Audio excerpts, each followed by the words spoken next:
Buongiorno da Sicilia 24, le principali notizie. Tragico incidente mortale sulla Siracusa-Catania in un tamponamento a catena. Ha perso la vita una giovane di 24 anni, la sua auto è rimasta schiacciata tra due mezzi pesanti. I compagni di scuola ricordano Simone, il ragazzo di 16 anni precipitato a un lucernario del centro commerciale di Belpasso a Catania. 1 minuto di silenzio e sul banco un mazzo di fiori. Si indaga per omicidio colposo. Pregiudicato si barrica in casa ad Adrano, protetto da 2 cani lupo, e lancia oggetti alla polizia. 2 agenti feriti. Dopo una notte di trattativa si è arreso. Sanità malata in Sicilia. All'ASP di Enna sono 4.500 i pazienti in attesa di un intervento chirurgico o di una visita, mentre l'ASP di Trapani cerca di smaltire 3.000 esami istologici. A Palermo va avanti l'inchiesta sulle gare d'appalto per forniture sanitarie. Strade piene di buche a Catania e polemica. Ad innescare la rabbia dei cittadini i lavori approssimativi delle ditte incaricate di sistemarle e un post sui social del sindaco Trantino. A Messina parte il progetto di riqualificazione urbana, si chiama Dopo di Noi, accompagnerà i disabili alla loro autonomia. Il sindaco Basile ha evitata una speculazione edilizia. Calcio, il Catania senza turno infrasettimanale ha una settimana piena per preparare il derby di domenica con il Messina.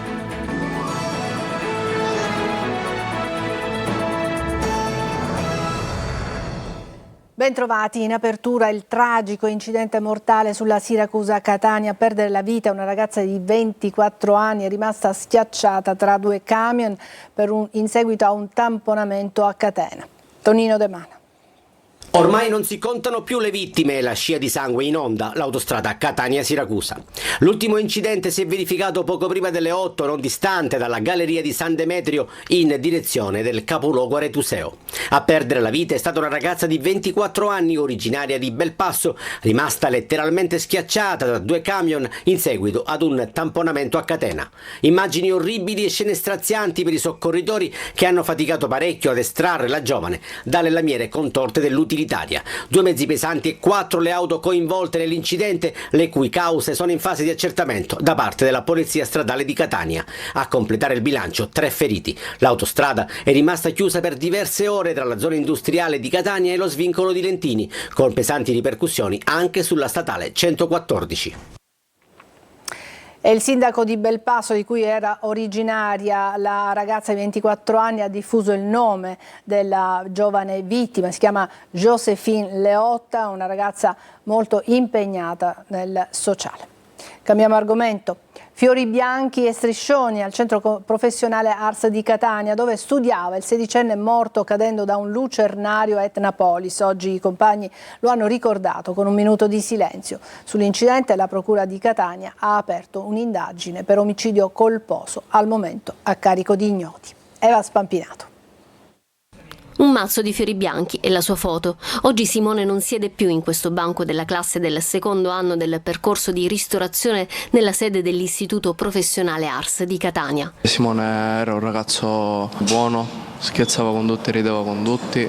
I compagni lo ricordano così, ancora increduli, sconvolti, con gli occhi persi nel vuoto, incapaci di accettare che un amico sia scomparso in un incidente assurdo, le cui cause sono ancora avvolte nel mistero. Non è un ragazzo che si poteva mai immaginare una cosa del genere. All'Istituto Professionale di via Grasso Finocchiaro ci si continua a chiedere perché Simone D'Arrigo sia salito su quella cupoletta di cemento con la copertura in plexiglass nel tetto parcheggio del centro commerciale Etnapolis di Belpasso, cadendo poi nel vuoto per 15 metri. A microfoni spenti gli adulti si domandano perché i ragazzi stavano in quel parcheggio, un luogo non idoneo, usato come punto di ritrovo, senza controlli e con elementi di possibile pericolo. Era risaputo però che il tetto di Etnapolis il sabato sera si trasformasse in agorà dei teenager. Sapevo che lui usciva il sabato sera, ma con questi suoi amici. Cosa sia successo saranno le indagini a dirlo. Un colpo di testa, una bravata, una sfida. Simone non era un ragazzo che comunque poteva accettare una cosa del genere. Abbiamo voluto dare questo messaggio a tutti i ragazzi. La vita è un dono troppo importante per poterla perdere in un attimo, per un gioco forse, per una distrazione, per una stupidaggine, per la superficialità. Noi teniamo molto a questo aspetto. Oggi tutte le sedi dirigenti regionali dell'Istituto di Formazione hanno ricordato Simone con un minuto di silenzio. Adolescenti fragili, pronti ad affrontare le sfide più difficili pur di apparire. Il sociologo Francesco Pira traccia un quadro dei giovani di oggi. Lo ha sentito Lorena Dolci. Il bisogno di apparire, il bisogno di accreditarsi, il bisogno di farsi accettare dal proprio gruppo di pari non fa considerare il rischio grossissimo che può portare una challenge. Le challenge, ovvero le sfide sempre più estreme con cui i ragazzi si cimentano fino a mettere a rischio la propria incolumità. Dal secchio gelato all'auto in corsa, una vita sempre connessa in vetrina, sospesa tra realtà e mondo virtuale. I ragazzi molto spesso non si rendono conto della differenza che c'è tra quello che stanno vivendo in maniera virtuale e quello che invece vivono nel mondo reale, e hanno questa condizione di vita, come la chiama uno studioso, il professor Luciano Floridi, di una vita che ormai è on life. La nostra vita non è più reale o virtuale, ma in questo stato costante, cioè siamo un po' qui, un po' lì. È il ritratto di una generazione fragile, dove, secondo i dati UNICEF, ogni 11 minuti un adolescente nel mondo si suicida. Ragazzi disposti a tutto per un like. Abbinando questo a una democratizzazione del privato, a far vedere le cose più intime, a condividere momenti della vita che non hanno motivo di essere condivisi, in questo modo si totalizzano i like. Del resto anche Sanremo ci ha ricordato come nella nostra vita sono importanti i cuoricini. Un pregiudicato si è barricato in casa ad Adrano e ha iniziato a lanciare oggetti in strada, poi ci è voluta una notte di trattative per farlo arrendere. Sentiamo Simona Mazzone. Alla fine si è dovuto arrendere il 48enne di Adrano, pluripregiudicato, che la notte tra l'8 e il 9 marzo si era barricato in casa lanciando dal balcone oggetti di vario tipo, creando paura tra i passanti che hanno chiamato la polizia. Gli agenti per diverse ore hanno portato avanti una lunga opera di persuasione, mentre l'uomo in stato di agitazione, chiuso in casa insieme a 2 cani di razza lupo cecoslovacco piuttosto aggressivi, ha continuato a lanciare tutto ciò che gli capitava tra le mani. Dischi da palestra in ghisa, palle da biliardo, piatti, sedie, vasi in terracotta, persino pesanti mobili, mentre imprecava contro alcuni parenti. Sono dovuti intervenire i negoziatori della questura e i vigili del fuoco con l'autoscala per raggiungere l'appartamento dell'uomo. Scene da film, insomma. Dopo un primo tentativo di ingresso in casa con un ariete non andato a buon fine perché l'uomo aveva posizionato dietro alla porta una scala in ferro, i poliziotti lo hanno attirato sul balcone per immobilizzarlo con la pistola a impulsi elettrici, ma senza esito. Dopo ore di tensione il 48enne si è arreso, non avendo altra scelta, è uscito dal garage ed è stato arrestato. Gli oggetti lanciati dal balcone, oltre ad avere danneggiato l'autoscala, hanno colpito 2 agenti che hanno dovuto fare ricorso alle cure mediche dell'ospedale di Biancavilla, per loro 6 giorni di prognosi. I 2 cani sono stati sedati dai medici del soccorso veterinario e affidati ad un canile di Adrano. E parliamo adesso della sanità regionale che è nel caos. A Enna ci sono oltre 4.500 pazienti da anni in attesa di visite e interventi chirurgici. A Trapani oltre 3.000 esami istologici in arretrato e poi c'è l'inchiesta che ha coinvolto nei giorni scorsi i medici di Palermo. Il Codacons chiede un commissario del governo. Luca Ciliberti. Sembra un caos senza fine, un intero sistema, quello della sanità siciliana, che il Codacons chiede addirittura di commissariare viste le inefficienze, le lacune e i ritardi pagati anche a caro prezzo dagli stessi malati. L'ultimo caso esplode fra gli ospedali della provincia di Enna, dove sono oltre 4.500 i pazienti in attesa di un intervento chirurgico o di una visita specialistica. Qualche giorno fa la notizia degli oltre 3.300 esami istologici arretrati all'ASP di Trapani. Per qualcuno l'attesa ha compromesso definitivamente la possibilità di cura. A Leonforte, nell'Ennese, c'è chi attende una visita dal 12 novembre 2022, a Piazza Armerina dal 1 febbraio 2024. Nel reparto di oculistica Enna la lista di attesa deve smaltire prenotazioni dal 5 aprile del 2023. I pazienti di urologia invece nello stesso ospedale attendono dal 19 maggio 2023. Sono solo alcuni casi per un sistema davvero al collasso, nonostante le rassicurazioni della regione. Esami diagnostici rinviati per mancanza di reagenti e terapie oncologiche sospese per carenza di farmaci, operazioni chirurgiche ferme da mesi per carenza di anestesisti e personale specializzato. A Palermo poi medici, funzionari e imprenditori sono accusati, nell'ultimo caso, di aver manipolato gare d'appalto per forniture sanitarie favorendo aziende in cambio di tangenti e regali. Adesso le associazioni dei consumatori con il Codacons in testa e le associazioni per i diritti del malato e del cittadino riunite in varie sigle si rivolgono al Ministero della Salute affinché intervenga immediatamente per risolvere l'emergenza sanitaria in Sicilia. Questa situazione, dicono, viola apparentemente il diritto alla salute sancito dalla Costituzione. Bisogna individuare le responsabilità di chi ha portato la sanità siciliana al collasso e attuare il commissariamento dell'intero sistema sanitario regionale. Una richiesta che, siamo certi, al di là del clamore del momento, resterà inevasa, così come le tante prenotazioni in attesa di risposte. È arrivato a Catania il nuovo capo della squadra mobile, tra i suoi obiettivi proseguire il lavoro dei predecessori, ma soprattutto contrastare la criminalità anche con la collaborazione dei cittadini. Simona Mazzone. È arrivato a Catania, qual è il suo obiettivo? L'obiettivo è continuare su quello che è stato fatto finora. Emanuele Fattori, 52enne originario di Rieti, il nuovo dirigente della squadra mobile di Catania, città che lui stesso definisce complessa e impegnativa, ma interessante sotto il profilo investigativo. Una realtà dove non mancano fenomeni di criminalità organizzata, traffico di droga e devianza giovanile che porta spesso all'emulazione di modelli sbagliati. Devianza giovanile rappresenta un fenomeno da attenzionare, perché spesso vi sono delle manifestazioni emulative che portano a una devianza criminale che va verso l'alto, quindi un upgrade di livello che poi può sfociare anche in atti cruenti. Dare risposte certe e immediate alla cittadinanza offrendo la percezione della sicurezza nel quotidiano, e questo avviene soprattutto se si avvia una collaborazione con le forze dell'ordine, anche attraverso canali come l'app YouPol.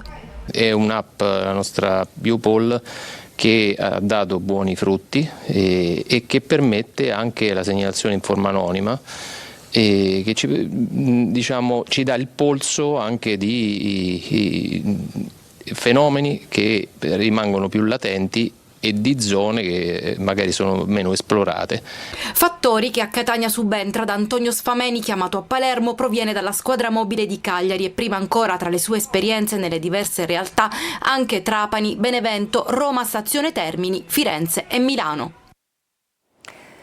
2 ragazzi di 19 anni catanesi sono stati arrestati dai carabinieri dopo aver derubato una 88enne di Biancavilla con la truffa del falso avvocato che contatta la vittima raccontandole di un grave incidente stradale provocato dal figlio che, per evitare spiacevoli conseguenze, dovrà consegnare denaro e gioielli. I 2, denunciati dalla donna, sono stati bloccati a Catania.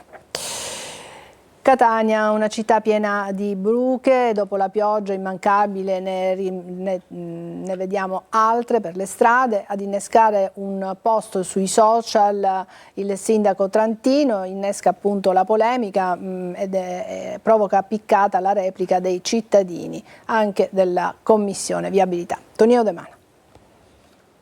Dopo la pioggia restano le buche sulle strade e le polemiche, innescate anche da un post sui social del sindaco Trantino. Il primo cittadino ha giustificato, si fa per dire, lo stato comatoso delle strade catanesi dicendo che non ci sono soldi per intervenire. Una risposta che ha mandato su tutte le furie gli automobilisti, che a sua volta puntano il dito contro l'approssimazione con cui vengono svolti i lavori stradali. Rattoppi su rattoppi che durano pochi giorni, che di fatto non servono quasi a nulla. Più di 4 anni questo buco, come vedete, che ogni volta che piove si viene sempre riparato, ma in una maniera non in norma, va. Fanno tappabuco, onestamente, non è una cosa corretta. Cioè siamo in zona principale, farla una cosa pulita non ci vuole molto. L'altro giorno per prendere una buca ho rotto anche il cerchione del motorino. E ti è andata bene? Certo, poteva capitarmi anche di peggio. In via Passo Gravina, per coprire la buca, è stato utilizzato pietrisco ed un po' di bitume. Risultato? In pochi minuti il bitume si è sgretolato e il pietrisco è stato disseminato qua e là. La buca è stata nuovamente rattoppata, ma quanto durerà? Non le manda a dire Giovanni Curia, presidente della terza commissione viabilità. Sappiamo tutti che le casse del comune non godono di ottima salute, però c'è anche da dire che il 50% dei proventi che derivano dalle sanzioni per chi non rispetta il codice della strada devono essere destinate alla manutenzione strade. Ci sono tanti soldi che sono incassati dal comune e noi chiediamo che questi soldi vengano investiti subito nelle strade per renderle sicure. Chi controlla il rattoppo fatto? Come giusta regola a controllare dovrebbe essere la direzione manutenzione, quindi non sappiamo se davvero questi controlli vengono effettuati. Si parla tanto di prevenzione stradale, ma la sicurezza di fatto non abita qui. A Messina è partito il grande progetto di riqualificazione urbana dell'ex città del ragazzo con l'idea del dopo di noi, un piano di accompagnamento dei disabili alla loro autonomia. Abbiamo evitato un sacco edilizio, ha detto il sindaco Basile. Sentiamo Francesco Triolo. È una cosa storica, 55 milioni di euro non è un numero, ma è un investimento per la città in una zona, ripeto, che poteva diventare, questo lo sapete, un ulteriore sacco edilizio che invece viene ridata a tutta la provincia di Messina. All'ex città del ragazzo, nonostante lo stato d'abbandono, è ancora vivo il ricordo dell'impegno di padre Nino Trovato, prete benefattore che aveva creato l'opera Ragazze di Strada. Adesso l'area è pronta a rivivere con l'impegno assistenziale del dopo di noi. Qui sono iniziate le demolizioni per trasformare l'area in una cittadella dei servizi sociali, con laboratori di teatro, arte e musica, informatica, attività sportive e riabilitative, area verde e piani di accompagnamento dei disabili per la loro migliore autonomia, perché dopo di noi significa proprio dare indipendenza a chi oggi è assistito soprattutto dalle famiglie. Dopo di noi rappresenta non una legge, un decreto, ma una possibilità in un'area che diventerà una cittadella per chi dei servizi sociali intesi non come servizio ma come supporto potrà garantire a tutti i soggetti in difficoltà sanitaria, cognitiva, sociale, di avere una casa un po' come ha fatto tantissimi anni fa padre Nino, prendendo magari i ragazzi che dalla strada, tra virgolette, nel senso buono del termine, hanno trovato qui una vita, una professione, un'intenzione. Quindi il tema è dare veramente speranza. Tutto nel segno della rigenerazione urbana, con attenzione all'ambiente, al paesaggio, alla riqualificazione edilizia del patrimonio. Ci fermiamo per qualche minuto, poi parleremo di cardiologia, ma anche di musica. A tra poco.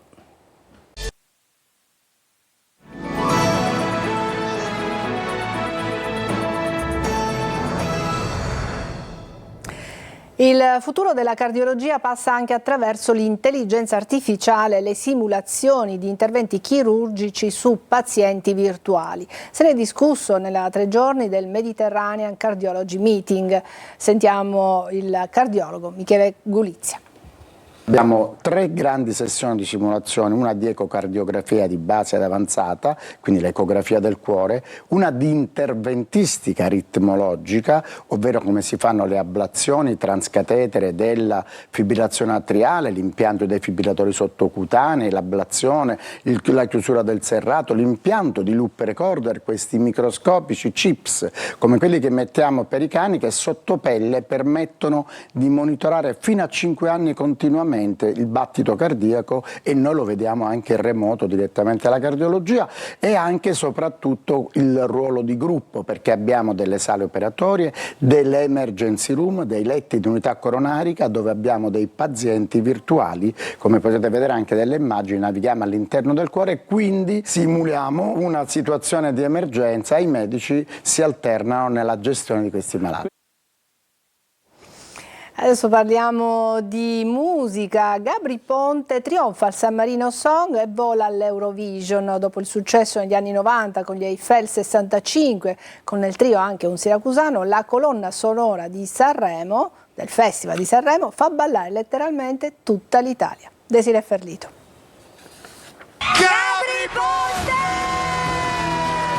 Tutta tutta l'Italia potrà votare per lui. Gabri Ponte, vincitore del Festival di San Marino, si è aggiudicato così un biglietto per l'Eurovision di Basilea. Da quasi 30 anni sulla breccia come DJ e producer, il successo parte appunto da molto lontano e passa anche per la Sicilia. Era il 1998 quando, con gli Eiffel 65, un trio dance formato, oltre che da Gabri, da Jeffrey J, siracusano di Lentini, e Mauri, scalano i vertici di ogni classifica con la loro Blue Abadi da Buddha, un ritornello che nessuno riusciva a togliersi dalla testa.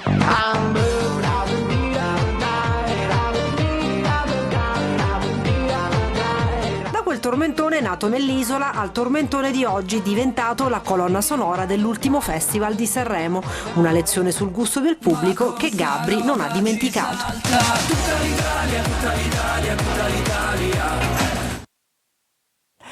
Adesso una breve pausa e poi il calcio, parleremo del Catania ma anche del Palermo, a tra pochissimo.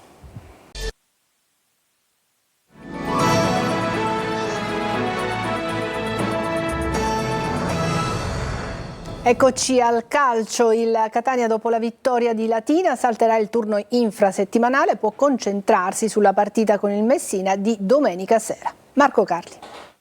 Una settimana per preparare il derby, mentre le altre giocheranno nel turno infrasettimanale, tutte tranne il Catania appunto che doveva ricevere la Turris e il Potenza che invece doveva andare a Taranto. L'esclusione dei pugliesi e quella prossima dei campani rivisita calendario e classifiche e condizione il campionato. Il Catania andrà in campo in 6 dei prossimi 8 turni in programma e comincerà dalla gara del San Filippo di domenica, portandosi dietro alcune certezze da Latina. A parte il gol di Jimenez, celebrato giustamente in lungo e in largo, la partita del Francioni ha detto che il Catania ha imparato a reagire, era già successo in altre sfide immediatamente precedenti, anche se Toscano spera non sia necessario prendere lo schiaffo, cioè il gol dell'avversario, per ripartire. Ma il rotondo successo di sabato ha detto anche quanto sia fondamentale un giocatore come Lunetta, la sua duttilità, la capacità di cambiare il ritmo della gara e di supportare il gioco avanzato, soprattutto ora che Inglese non c'è. A proposito di poliedricità, è stata ribadita anche quella di Quaini, capace sempre di dare un valido contributo sia a centrocampo che in difesa, e di Frisenna, che in poche partite è stato schierato in pratica in tutti i ruoli della mediana. Poi col ritorno di Di Gennaro sono cresciute le alternative in difesa, Del Fabbro è rimasto in panchina tutta la partita. Bisognerà lavorare su come sbloccare la partita prima dell'avversario e in tal senso darà una mano il ritorno di Stoppa dopo la squalifica in attesa di Inglese. La formula con 2 fantasisti dietro un'unica punta può essere una soluzione e Stoppa si fa certamente preferire a Luperini, anche per avere in campo più giocatori che si prendano rischi, spesso componente che fa rima con qualità e che inevitabilmente libera dalla pressione. Quello che è successo nel secondo tempo di Latina e deve accadere con continuità se il Catania vuole regalarsi un finale di stagione da protagonista. E subito dopo il nostro telegiornale vi ricordo anteprima corner, riflettori accesi su Catania, Palermo, Messina e Trapani, e stasera dalle 20:45 sempre su Telecolor la versione estesa di corner tutta dedicata al Catania. Ma adesso andiamo al Palermo. Dopo il pari di Marassi mantiene l'8° posto in zona playoff, il rosanero in serie positiva da 5 partite, ma vediamo con Marco Gullà. Da quando Poyampalo è titolare indiscutibile della squadra, il Palermo non ha più perso. In 5 gare 2 vittorie e 3 pareggi, ma i punti potevano essere certamente di più. A Marassi, infatti, contro la Sampdoria, per il rosanero è stata un'occasione mancata. I blucerchiati, in 10 per oltre mezz'ora, hanno consegnato al Palermo il pallino del gioco, ma la formazione di Dionisi non è riuscita a capitalizzare le occasioni avute con Magnani e Brunori. La Scala ha tirata fuori da subito la grinta, che dopo 50 secondi è passata in svantaggio, quindi non ha dato modo neanche di far vedere quello che voleva fare e l'abbiamo fatto bene. I ragazzi hanno avuto coraggio, hanno giocato, davanti avevamo una squadra forte, con giocatori forti, allenata bene. Il pareggio contro la Sampdoria conferma però uno dei principali problemi del Palermo in questo campionato. La squadra costruisce tanto ma concretizza poco. Venerdì al Barbera, prima della sosta, arriva la Cremonese. È tutto, grazie per averci seguito, buon pomeriggio.